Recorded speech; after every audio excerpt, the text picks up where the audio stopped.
అస్మద్గురుభ్యో నమః. శ్రీమతే రామానుజాయ నమః. ఈరోజు మంచి మాట. ఒక ఊరిలో నలుగురు స్నేహితులు చేరి ఉండేవారు.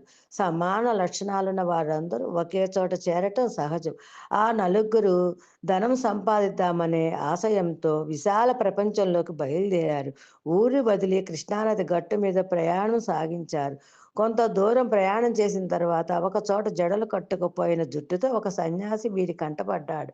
ఆ సన్యాసికి వారు సాష్టాంగ దండ ప్రణామం చేసి తమ కోరికను అతడితో విన్నవించుకున్నారు.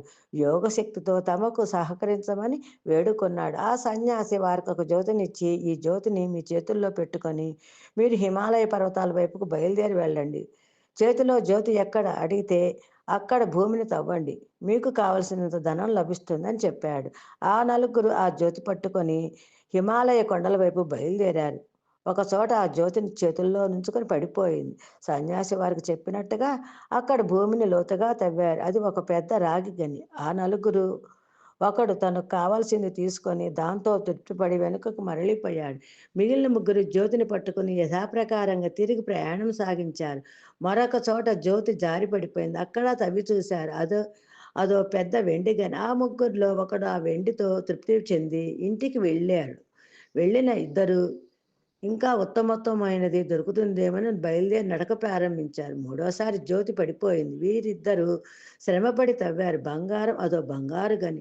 మూడో స్నేహితుడు దాంతో బాగా తృప్తి పడ్డాడు.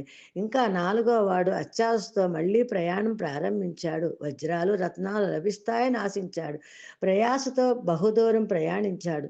కొంత దూరం వచ్చేటప్పటికి ఒక చోట ఒక మనిషి తల మీద పెద్ద చక్రం గిరగిరా తిరుగుతుంటే అక్కడ ఆగి, అదేమిటి నీ తల మీద ఆ చక్రం అలా తిరుగుతుంది అని అడిగాడు. ఆ పెద్ద మనిషి, మొదట ఈ చక్రాన్ని నీ తల మీద పెట్టుకో, తర్వాత కథ చెప్తాను అన్నాడు. దీనికి నాలుగోవాడు ఒప్పుకున్నాడు. కథ విందామని ఆ చక్రాన్ని తన తల మీదకి పెట్టనిచ్చాడు. ఆ పెద్ద మనిషి కథ చెప్పడం ప్రారంభించాడు. నేను నీలాగే ఈ సౌభాగ్య జ్యోతిని పట్టుకొని ఇంతవరకు వచ్చాను. నేను ఎంతో ఆశపడ్డాను.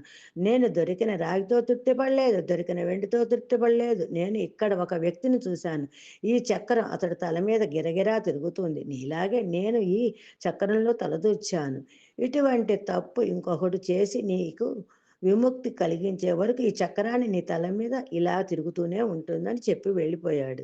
దొరికిన దానితో సంతృప్తి చెంది పక్క వాళ్ళ జీవితాల్లో అనవసరంగా తలదూర్చకపోతే అంతకన్నా ఆనందమైన జీవితం మరొకటి లేదు. జై శ్రీమన్నారాయణ. సర్వం శ్రీకృష్ణార్పణమస్తు.